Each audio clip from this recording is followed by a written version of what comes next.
name's Token D Rock here with another stream. Hopefully, all of you are having a wonderful Thursday morning. It is December 8th, 9:20 a.m. If you're watching us live, crypto market cap sitting at $845 billion. Bitcoin dominance sitting at 38.4%. ETH sitting at 18.0. Bitcoin just a little bit higher than where we were yesterday, last stream, sitting right now hovering above 16,900.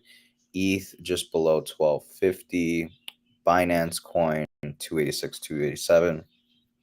Dogecoin 9.7 cents roughly. Cardano 31.15 cents. Matic 90.7 cents. Polkadot 531. Chainlink 692. Cosmos 966. Hopping over to the stock market, kind of like I was calling it out the past few days, I did anticipate we'd come down here, but ultimately would head a little bit higher, forming a right shoulder on this head and shoulders pattern. I believe this is the neck, more or less, leading up to the head. So we have the left shoulder right here and the right shoulder over here. Taking a look at Bitcoin. Again, things haven't really moved up a whole lot. We're retesting this line of support right around here at 16,925. If we do find support there, we can anticipate $17,200 Bitcoin. We need to clear that level first. Again, taking a look at the hourly, Bitcoin has come up roughly $100 before being knocked down by the bull, retesting this line of support around 16,900. Taking a look at the the daily chart for Bitcoin, we can see this what is this? This is the 30-day. It's kind of hard to tell. Hold on, let me see. I believe, yeah, this is a 20-week average. We're actually going below it right now. We were temporarily above it for just a day or two, roughly speaking, back about a week or so ago. This is significant. Reason being, during bear markets, you're pretty much below this line majority of the time. Every now and then, you have a brief moment where you break above that line, like right here, for example, but you get bonked back below it.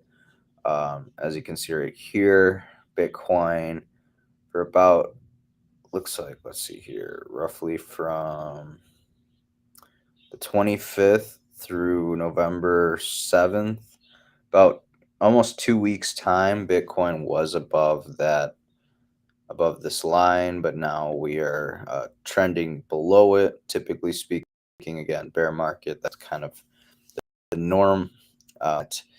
DXY, we're kind of at a make or break moment, you guys. If we hold this line of support right around 104, 105-ish, we will go lower. We will see stocks and crypto rally as a result, but I think it will be ultimately short-lived with everything that's going on in the macro.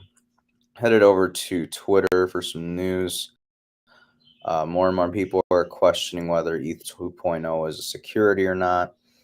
Honestly, how would ETH 2.0 not security? You literally deposit your ETH into a smart contract created and controlled by a small group of people. The expectation of earning future yield is a definition of security. Another news, Altcoin Daily says 8% of Americans have a positive view of crypto right now. It's coming from a CNBC survey that was conducted. Market will get boring, you guys. Scalpers shall continue to make money. The narrative hunters will continue researching, but the impatient will slowly lose interest. Crypto Twitter will become a ghost town. That is when, with boring long period of no interest, a parabolic move will start. In the meantime, the people like you and me will continue to just stack, regardless of the volatility. Bitcoin's price is volatile, but Bitcoin's network is stable. Senator Loomis says it's starting to look like only Bitcoin would qualify as a commodity. Again, I love to see the bullish sentiment regarding Bitcoin. We hear coming from a few senators, Senator Cruz, and a few others. Now, here is the Bitcoin drawdown relative to its average cost basis. Again, this is a standard washout, so don't believe the whole narrative that Bitcoin is dead. You know, uh, anyone telling you that hasn't been in the market long enough. If we take a look back at Bitcoin's price, percentage drawdown below realized price, we can see that back in 2012, about a decade's time ago, or the end of 2011, we experienced over 60.86% drawdown below realized price. So 24%, while it's nothing to scoff at, it's nothing compared to 60.86%. All of us right now counting days, counting down to Christmas. No, counting days down to Bitcoin halving. Dylan Leclerc posted this. No one could have seen this coming. Magoo PhD says pick any changes that went insolvent over the past 4 years. Also look at companies like BlockFi, Genesis Capital, Celsius, ... They literally rehypothecate their clients' Bitcoin. All it's going to take is a major liquidity crisis, and they implode and start the dominoes. That's pretty crazy, you know. Had more people paying attention to this tweet, um, could have prevented potentially millions, if not billions, of dollars from being lost. But that's not to say the masses piled in, myself included, onto those platforms and just completely ignore people like him. I'm going to start following this guy, not just because he made this call, but if Dylan Leclerc is posting him, he must be somebody to pay attention to. Bitcoin was under 20K, Dad. Did you buy? Can totally relate, considering the fact that I personally have a father that's studying Bitcoin. He's trying to understand it, but he doesn't really understand why you wouldn't just get gold if everything's gonna collapse, or if we. And I try to explain to him, if things get really really bad, your bags and stuff are going to be confiscated, stuff, your belongings are going to be confiscated, and um, including your gold. If you try to flee the country, we saw earlier this year with Ukraine. um, but he's slowly catching on. He still hasn't bought any. He's kind of the whole belief that it might be gold, uh, um, entities we may not agree necessarily. So his whole proposition is, why would I hold it? Anyways, he'll like with many millions and billions of people around the world that Bitcoin is not be effed with. It's not to take for granted. We have a example of gold mining area. This is also another thing that I need to highlight, is just how destructive, how much labor and effort goes into mining gold in comparison to Bitcoin mining. Here we a rig with a little being powered essentially by hydroelectricity. It's pretty cool, and that miner is then going on to contribute to the big network. Um, MicroStrategy is going to teach corporations how to adopt Bitcoin at an in-person event this coming May in 2023. Here, this is being held, but very, very cool to see MicroStrategy and because, as we all know, strong hands leading the way. Celsius released $2.8 million in bonuses to prevent staff poaching. Where's our money, Celsius? Like, what gives? You're paying out all these people. Meanwhile, the users of your platform are essentially broke. Some of us potentially 25 to 50%, if not all of our life savings or earnings on that platform, and for you to just drag out this bankruptcy is disgusting. Dylan does, you know, he's kind of this guy's thread saying, "What's the biggest Ponzi scheme nobody wants to admit?" While Dylan LeClaire lists Social Security, welfare, state, federal debt burden, the U.S. dollar, every fiat reliant on perpetual credit expansion. Something I want to discuss is Social Security. While I do believe both of my parents will at least get some money from anybody, I think younger than a Gen Xer is potentially screwed when it comes to Social Security. Just the way things are, guys. For example, baby boomers had the biggest generation. That's kind of why they're called the boomers. And so essentially, as you look at society and U.S. in the U.S. for example, um, birth rates have been going downwards, and now they're negative. So essentially, we're not replacing the people on this earth, at least not here in the United States, uh, with new babies and stuff. So there's less and less that are able to pay into the Social Security. And if there's no one paying into it, well, no one's getting any money from it. It's that simple. But yeah, I think that's going to go completely be worth pennies on a dollar. By the time I'm of age to qualify for that, even people 10, 20 years older than me, I feel like they're arguably have effed when it comes to that. But what do I know?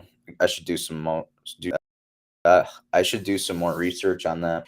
Aggregate value of all Bitcoin at the price where they last moved down 17.33%. Pretty standard bear market. Save your linear charts and keep your obituaries. This thing isn't going, and the whole narrative that Bitcoin is dead is far from true. Bitstein says savings is the most important finance. There cannot be other forms without savings. Stacking and holding Bitcoin is the best form of decentralized finance. DeFi people don't want you to know this. Blair tweets out saying, "Just wait for a moment when Mr. Market realizes that gamma squeezes work both ways." It was just the tools, eh? Fed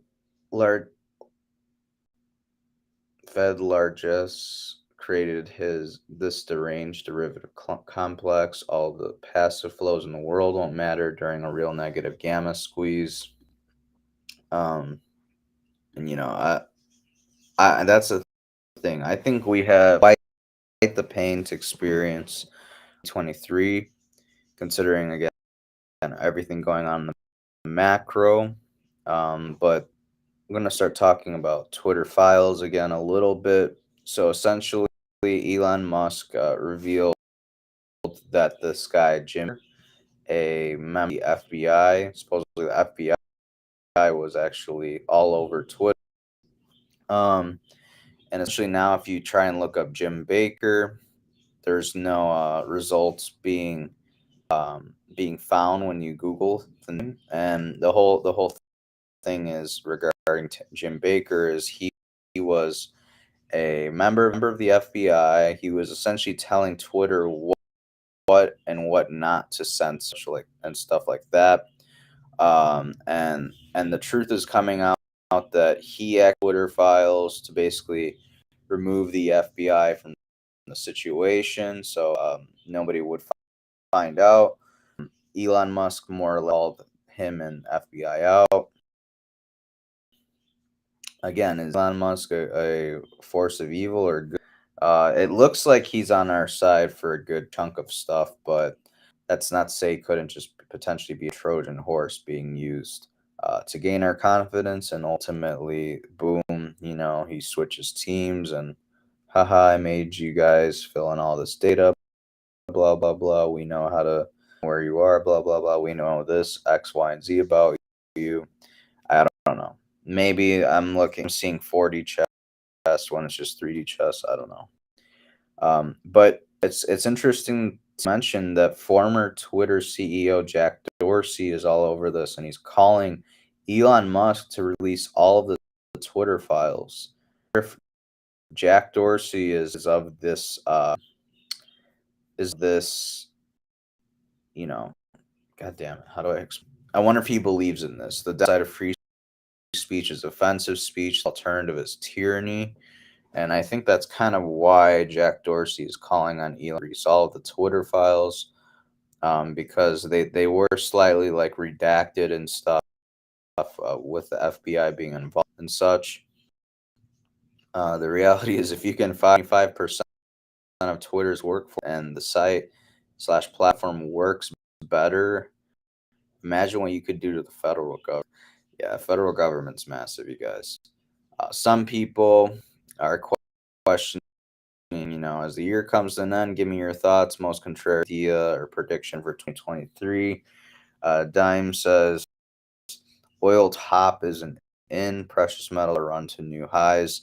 Yeah, I don't think the oil top is in, you guys. We're entering, like I discussed yesterday, I think we're kind of entering era where gas goes down significantly in price briefly, and the reason being, as the recession kicks in, less and less people are going to require that old jobs and such, as unemployment numbers start ticking up considerably.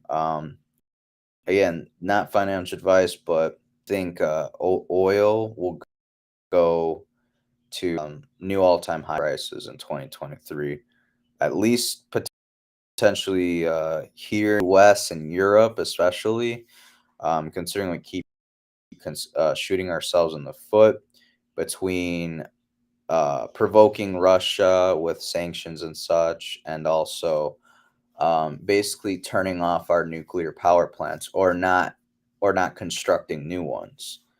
Um, so that's something I thought was kind of interesting. About 270,000 home buyers, over a quarter of a million of home buyers who bought during the red hot housing market this year, already owe more than their house is worth, per Yahoo Finance. Um, Drowning and debt, essentially. It's pretty scary. First time this year, things are starting to align. Stocks are down, VIX is up, crude oil is down, gold is up, and bonds are up. It's the type of price action that is expected in recession. Markets are beginning to look beyond a Fed pivot as many headwinds remain. And as we discussed the other day, the Fed pivoting actually it's like a precursor to the big leg down in the market. So even if the Fed pivot in the next 3 to 6 months, we still won't feel a good chunk of that pain until afterwards. So something to pay attention to. Short seller Mike deletes Twitter account. I'm curious as to why he did that, but pretty interesting. If you guys are unaware, Michael Burry is associated with the Big the squeeze that happened. He basically was going bearish while everyone was going long, and as a result, he was able to buy up assets like crazy. He's able to make a serious amount of money, and that's essentially what we're doing right now. We're shorting the market. We're preparing ourselves for better prices. We're stacking cash, stacking a little bit of satoshis here and there. We're gonna get into that at the end of the video. The world economy is heading for one of its worst years in 3 decades, per Bloomberg. Again, just putting that's taking a look at the timeline between 1990 2023. So crazy stuff. could see a horrific year in the stock market next year.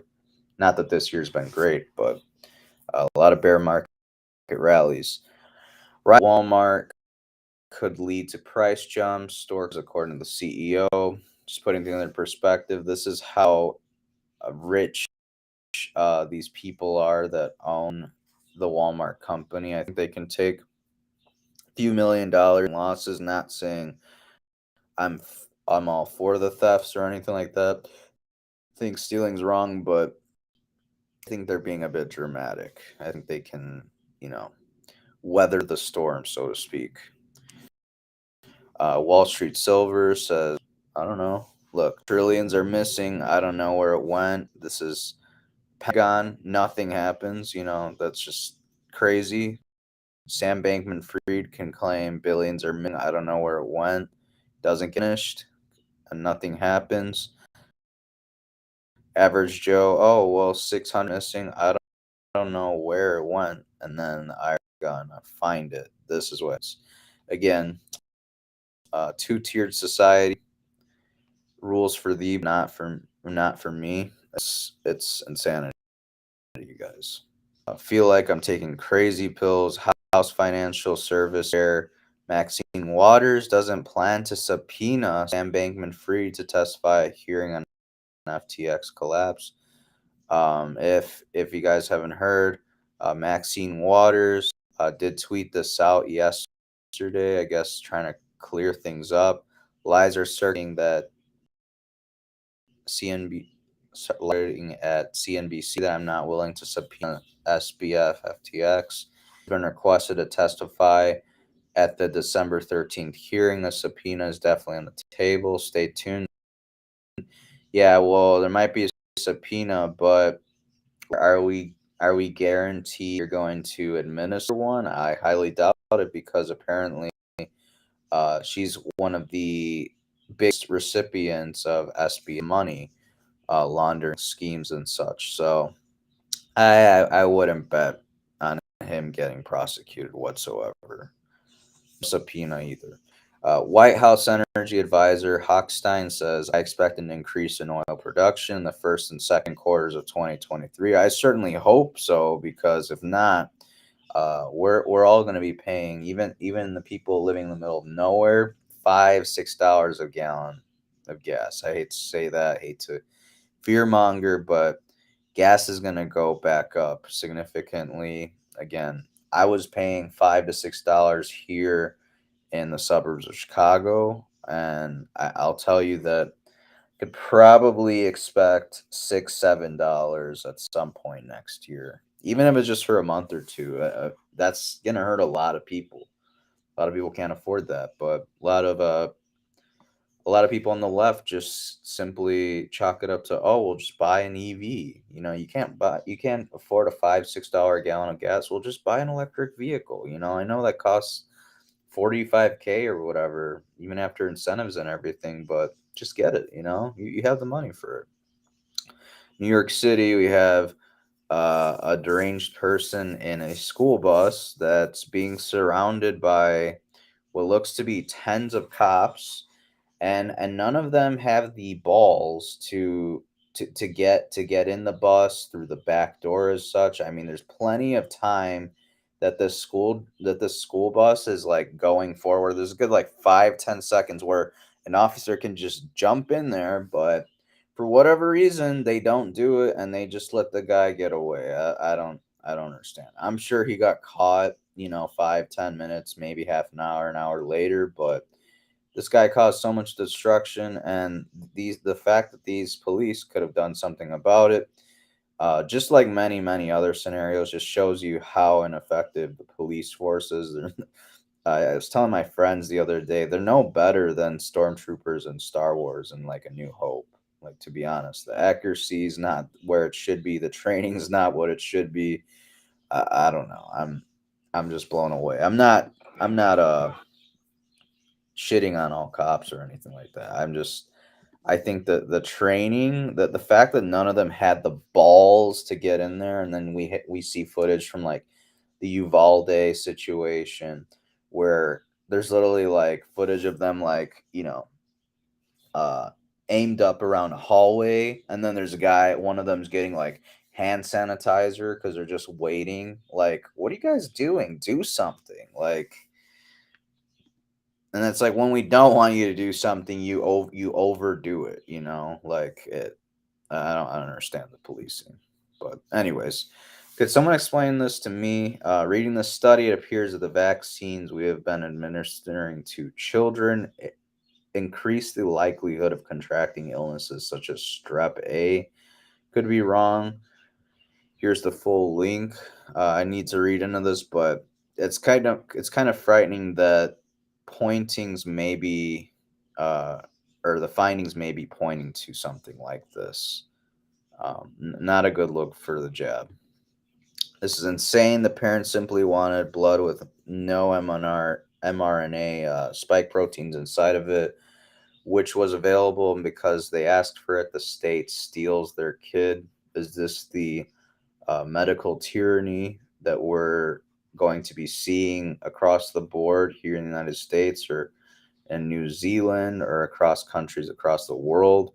I don't know. Crazy precedent if nothing is done about this. The fact that the state can just steal your kid because they didn't have the medical procedure that the state wanted, or that you make a specific demand for the blood um, transfusion to be to have blood that is untainted, so to speak, blood that hasn't touched a medical procedure, so to speak.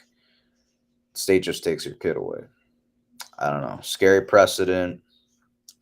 And I think it's kind of this whole big thing where they want us dumb, sick, fat, and this kind of just shows you, look at this change in obesity here in the States. A lot of these states, you guys, have experienced over a 20% increase in obesity rates in just 3 decades time. Let that sink in, and I guarantee you that these numbers, like, to be honest, probably most of the country's red at this point, considering the fact that we had COVID and the lockdowns and stuff. It's made more and more people sedentary. Stay at home, just shut up, stay locked down, do your part. I guarantee you, in 2022, some of these states are red. Some of these red states are probably going on purple. The yellow state, like Colorado, for example, is probably turning orange. Like, I don't know. Overall, not good for the country as a whole. But again, I think kind of plays into that whole, they want us sick, dumb, um, and fat. So I thought this tweet was kind of interesting. Something I kind of want to do. I don't plan on having kids anytime soon. Probably about a decade out from even considering that. But I kind of like this idea. When my son was born, I created an email address for him. Every achievement and photo taken is sent to that email. When he is old enough, he will get the password and will have all those memories. Sharing this idea for those who may it to do it as well. Like to do it as well. He phrased that last sentence wrong, but uh, pretty in my opinion, I don't know. I think this is kind of touching. I would love to do something like this for my kids if and when I ever have any. But I don't know. I thought it was just kind of interesting way to like use technology.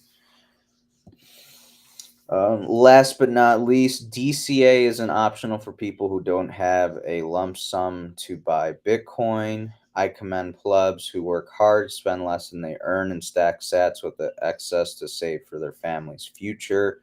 It's a humbling way to stack sats, but that's a good thing.